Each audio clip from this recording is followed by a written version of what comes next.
আসসালামু আলাইকুম এভরিওয়ান। আমি চট্টগ্রাম থেকে যখন বাড়িতে যাচ্ছি, এই বাড়িতে যাওয়ার পথে সিএনজির পিছনে দেখলাম যে কতগুলা রিপোর্ট, ইসলামী ব্যাংকের রিপোর্ট, এই অনেকগুলা রিপোর্ট দেখলাম সিএনজির পিছনে। তো ড্রাইভারকে জিজ্ঞেস করলাম যে ভাইয়া এগুলা কিসের কাগজ? ড্রাইভার বললো যে ভাইয়া আমি তো জানি না এগুলা কিসের কাগজ। তারপর বললাম যে দেখি আমার থেকে দেন। অনেক খোঁজাখুঁজির পরও দেখলাম যে রিপোর্ট গুলাতে একটা নাম্বারও নেই। প্র্যাকটিশনে ডাক্তারদের নাম্বার আছে অলরেডি, রোগীদের কোনো নাম্বার নেই। আমি অনেক খোঁজাখুঁজি করে, এখানে রিপোর্ট কয়েকটা আছে, আমি একা দেখাইতে পারছি না।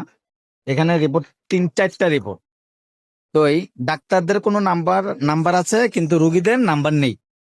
ডাক্তাররা সিরিয়াল দেওয়ার জন্য যে নাম্বার ব্যবহার করা হয় ওই নাম্বারটা আছে, কিন্তু আমি ইসলামী ব্যাংক হাসপাতালে গেলাম, যাওয়ার পর ওদের কাছেও কোনো নাম্বার নেই। তো ভাগ্যক্রমে আমি সময় নিয়ে খুঁজতেছি। সময় নিয়ে খোঁজার পরে ভাগ্য ভালো যে একটা ডেলিভারি স্লিপ, এই ডেলিভারি স্লিপটার মধ্যে শুধু নাম্বার আছে একটা। এখানে প্রায় লক্ষ টাকার মনে করেন যে রিপোর্ট। তো এই নাম্বারটা পেয়েছি। আমি এখন আগ্রাবাদ থেকে হালিশহর অন্ধ হুজুরের মাজারের সামনে আসছি। এখন আমি ওনাকে কল দেব, নাম্বারটা দিয়ে কল দিব, দেখি কি বলে, আসবে কিনা দেখতেছি। আমাকে বলছি যে আপনি আগ্রাবাদ আসেন, তো উনি বলছে যে আমি একটু কাজে আছি, আমি আসতে পারছি না, আপনি আসেন, আপনি একটু এসে আমাকে দিয়ে গেলে ভালো হবে। হ্যাঁ, তো ওনাকে আমি কল দিচ্ছি। হ্যালো, আসসালামু আলাইকুম আপু। আমি তো অন্ধ হুজুরের মাজারে এখানে আসছি, বুঝছেন, আপনার ওই যে ডকুমেন্ট গুলা নিয়ে। আপনার ওই যে এই ইসলাম ব্যাংকের যে রিপোর্ট গুলো আছে না, হ্যাঁ সবগুলা রিপোর্ট নিয়ে আমি এখন এখানে আসছি আপনাকে দেওয়ার জন্য, বুঝছেন।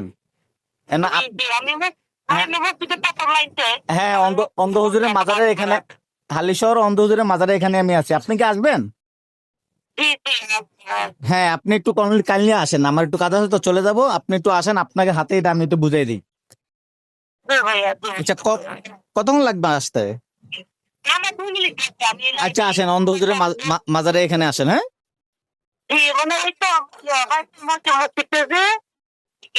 মসজিদ না, ঠিক মাজারের মোড়ের মধ্যে যে মাজারটা, মাজারের সামনে আছি। আচ্ছা আসেন, আচ্ছা আসেন। আচ্ছা, ওনাকে ফোন দিলাম, এখন উনি আসতেছেন।